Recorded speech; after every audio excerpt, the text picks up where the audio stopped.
इस एनजीओ के प्रभारी डायरेक्टर साहब हमारे बीच में अभी हाल में आपके बीच में बोल रहे थे, सम्माननीय डॉक्टर बघेल साहब, माननीय प्रधान सरसेला मान सिंह जी, माननीय हमारे प्रधान ग्राम पंचायत सधारा सम्माननीय धर्मेंद्र पाल साहब, हमारे बीच में प्रधान बीजापुर सम्माननीय भगवान दास कुशवाहा जी, और अभी सफल संचालन कर रही हमारी बहन, यहाँ के सम्मानित सभी आयोजक मंडल, यहाँ पर उपस्थित सम्माननीय हमारी माताएं बहनें, पितातुल बुजुर्ग, युवा साथियों, बहुत ही वरिष्ठ किसान, सभी सम्मानियों को मैं हृदय से आभार व्यक्त करता हूं कि आप लोगों ने किसान गोष्ठी कार्यक्रम में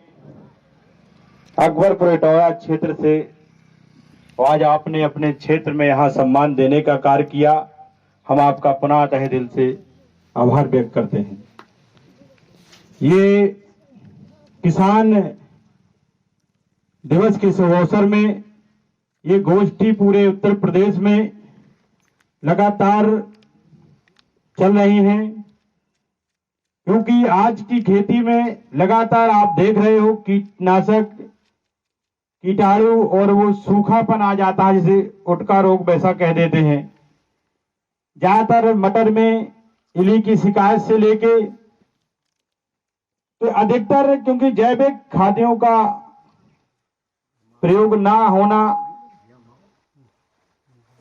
सबसे ज्यादा नाइट्रोजन की कमी जो आ रही है कृषि में, उसका ये धरातल पे लगातार देखने को मिल रहा है। क्योंकि हमारे क्षेत्र में सबसे ज्यादा मटर की बुवाई डॉक्टर साहब यहाँ ज्यादा रहती है। कम जो पानी वाली फसलें हैं, मटर है, चना है, सरसों लाही, ये हमारे कालपी विधानसभा के विभिन्न क्षेत्रों में अधिक मात्रा में यहाँ पाई जाती हैं। इस सीजन में लगातार यहाँ जो ये कीटाणु जो फसल में उग रहे हैं लगातार, तो उसमें अधिकतर कीटनाशक दवाओं का उपयोग उसमें किया जा रहा है। इससे मानव जीवन में बहुत प्रभाव पड़ रहा है,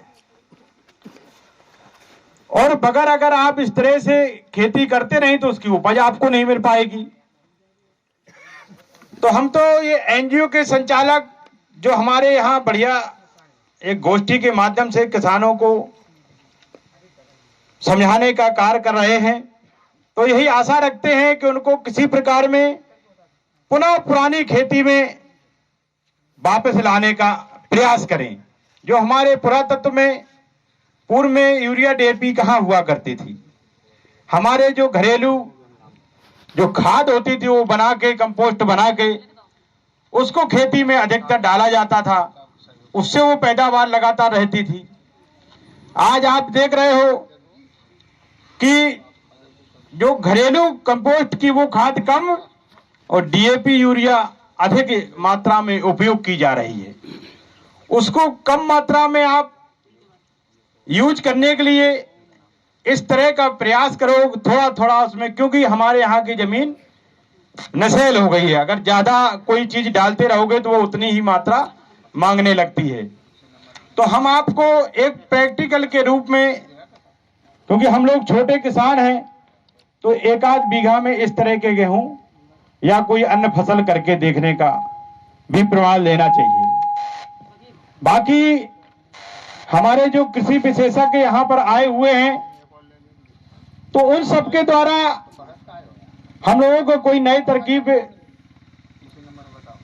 का मौका मिलेगा, और एक जो सामूहिक जो किसान गोष्ठी जो संस्था चल रही है उसके माध्यम से बीज की व्यवस्था से लेकर कृषि यंत्रों में भी आपको मिलने में लाभकारी साबित होगा।